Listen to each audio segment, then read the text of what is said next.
Hello friends, welcome to my channel. So today we'll be discussing the Hindu of 25th May. So the first is the editorial page article, the missing links in IMEC as shown by the Gaza war. So what is IMEC? It is India, Middle East, Europe corridor. So it has been signed in G20 that has been recently held in New Delhi on September 9, 2023. So its goal was to stimulate the economic development and to enhance the connectivity between the Arabian Gulf, Asia, and Europe. However, due to the ongoing Gaza war, it has been disrupted. So recently, on May 13, 2024, Iran and India has signed a 10-year long-term bilateral contract for the operation of Chawar port, which has been signed before in the presence of India's Ports, Shipping and Waterway Minister Sarvanand Sonowal, and it was linked between the Indian Ports Global Limited and the Port and Maritime Organization of Iran. So this IMEC has two corridors, northern and eastern. The eastern corridor connects India to Arabian Gulf, and then the northern corridor connects Arabian Gulf to Europe. So, in addition to existing maritime and road transportation routes, it will include a railway network that aims to reduce the cost of the cross-border transaction of goods and services. So, in this, there will be clean hydrogen export. So, in this plan, the Indian ports that are involved is Kandla, Mumbai, and Mundra. It's very essential for prelims. It will be connected to Fujairah, Jebel Ali, and Abu Dhabi. Kandla, Mundra, and Mumbai to Fujairah, Jebel Ali, and Abu Dhabi in the east, followed by a rail link through Saudi Arabia and Jordan, and onwards to Europe in the west by the port of Haifa in Israel, and along with the ports in Marseille in France, Messina in Italy, and Piraeus in Greece. So, however, as we can see, Israel is also a point of connectivity. So this 4,800 kilometer long IMSC corridor, which has a aspiration to secure the regional supply chain and increase trade accessibility, has been paralyzed by the recent war that is ongoing between Israel and Palestine. So, in this, what happened? The Houthis are blocking the ships of Israel and its Western allies from access to Red Sea. Despite naval deployment, Houthis have not been deterred and have successfully targeted ships. So, as we have seen that IMEC will reduce the cost of transportation by 40 to 30%. So this goal has been uh, not visualized due to this current ongoing war program. So what is the way forward? IMEC envisages from that the ports in the UAE such as Fujairah and Jebel Ali will form the eastern offload points for ships transiting to India. So the problem is that these ships, the Strait of Hormuz in Iran is saying that has repeatedly threatened to close the Strait of Hormuz in the north, through which most crude oil and natural gas is shipped to other parts of the world. Iran बोल रहा है कि वो straight of Hormuz को block कर देगा ताकि बाकी जगह में मतलब कि ऑयल ट्रांसपोर्ट ना हो पाए और इसराइल और उसके एलाइज को प्रॉब्लम हो। तो इसका वे फॉरवर्ड यही रहेगा कि हमको Oman rather than Iran, Oman को देखना होगा, क्योंकि ओमान काफ़ी दूर है from this direct influence of Iranian threat, plus उसका जो मतलब कि वाटरवेज है वो अरबियन सी को ओपन अप होता है।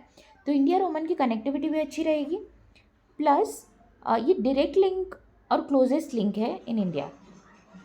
और प्रीवियसली हम अगर देखें तो जैसे स्मॉल बोट्स, डाउस जो इनको बोलते थे DHOWS, पहले मतलब कि ट्रेडिशनली ट्रेड होता था इन स्मॉल बोट्स में पहले, और India's gate to West Asia करके ओमान को भी बोला जाता है। तो पहले हमने एक ट्रेडिशनल कनेक्शन देखा, अभी क्यों कनेक्टिविटी की ज़रूरत है ओमान के साथ वो भी देखा। Similarly towards the west instead of ports of Israel there is a alternate spur of the IMC traversing through Egypt and ending at any of the major ports in the Mediterranean Sea. तो Egypt को इस एक major player है इस waste Asia में, और उसका inclusion हमको हेल्प करेगा बैलेंस करने में regional dynamics as well as the route connectivity and trade. So Oman की जैसे क्या है कि इजिप्ट का गुड रिलेशनशिप है with in the region and with Europe, Israel and US.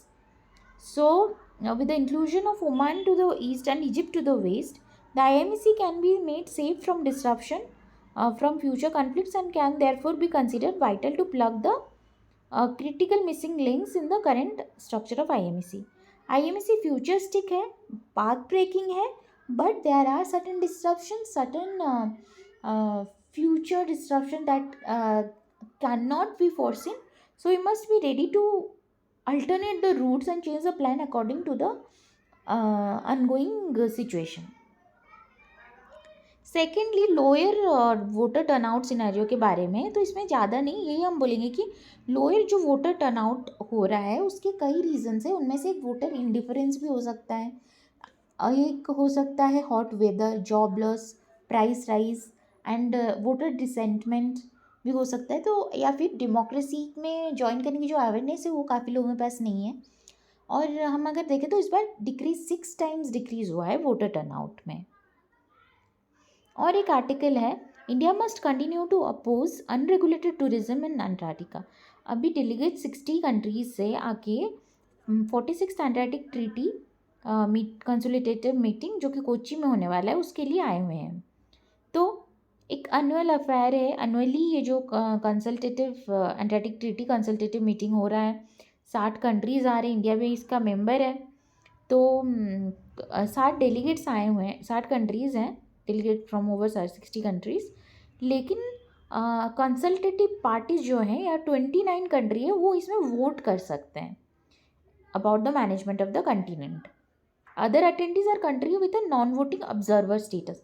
60 countries हैं इसमें. ये जो अंटार्कटिका ट्रीटी कंसल्टेटिव मीटिंग में 60 कंट्रीज़ है, कुछ ऑब्जर्वर है, कुछ है जो वोट कर सकते हैं. जो वोट कर सकते हैं 29 कंट्रीज़ है. और ये लाइक माइंडेड कंट्रीज़ है जो चाहते हैं to regulate the framework of tourism, research and everything that is going on in the continent, ताकि उनके इंडिजिनियस पॉपुलेशन. बाकी अगर हम देखें तो अंटार्कटिका का अपना इंडिजिनियस पॉपुलेशन नहीं है. यहाँ पे काफ़ी ज़्यादा आइस है, जोग्राफिकल आइसोलेशन है, इसका अपना ही एक एनवायरनमेंट है. तो लेकिन ये एलिट्स का रेगुलर प्राइवेट जेट गेटवे है.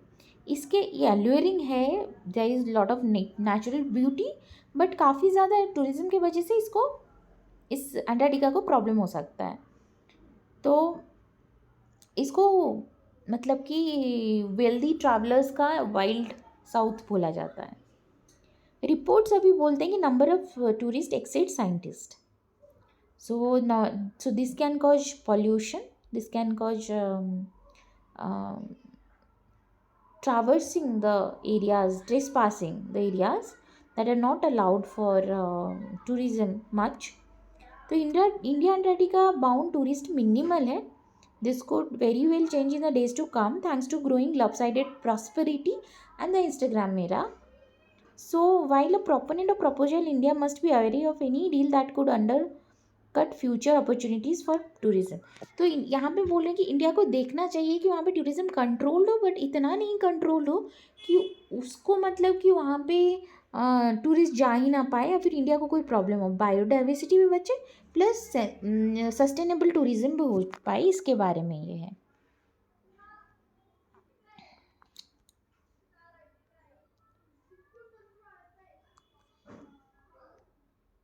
यहाँ पे एक बोला है कि undefined borders adversely affect our country. Ajit Doval जो नेशनल सिक्योरिटी एडवाइज़र है उन्होंने बोला कि both of our borders in north and west have been defined and not in a state of adversarial dispersion.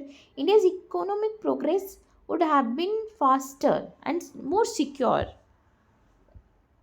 ज़मीन पर जो कब्जा है वो अपना है, बाकी सब अदालत और कचहरी का काम है, उससे फ़र्क नहीं पड़ता.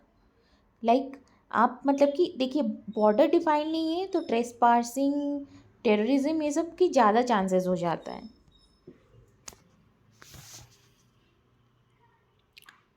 और एक है integration of CA PFs will save money, bring homogeneity.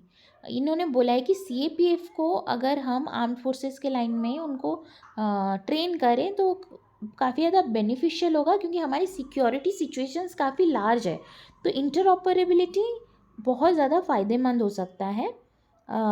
Communication, training, standardisation सब सेम होगा, तो जो 10 लाख हमारे सी ए पी एफ्स हैं, जिसमें बीएसएफ, सीआरपीएफ सब आते हैं, असम राइफल्स, तो इनको मतलब कि उसी हिसाब से ट्रेन करने से काफ़ी ज़्यादा अच्छा रहेगा। तो C A P F, C R P F, B S F, इसके बारे में पढ़ना है।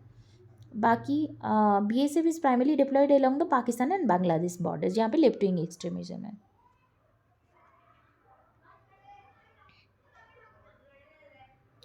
उसके बाद एक साइक्लोन रिमाल आ रहा है, तो there can be questions from cyclone.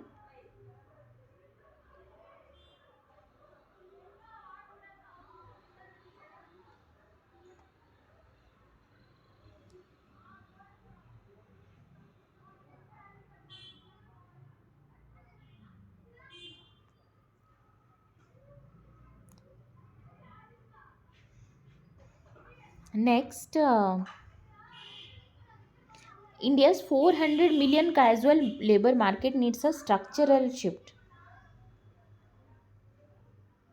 मतलब इनफॉर्मल वर्कफोर्स को कैसे फॉर्मल किया जाए, और उनको भी मतलब कि लेबर कोड्स के हिसाब से इम्प्लीमेंट हुए सारे फेवर मिलेंगे, प्लस हमारे वर्कफोर्स मतलब कि उसको भी फ़ायदा होगा।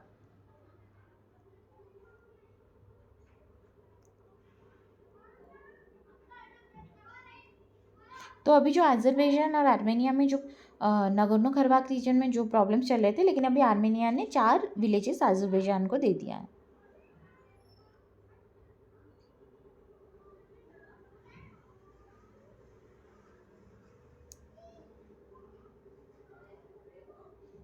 China warns of Taiwan war.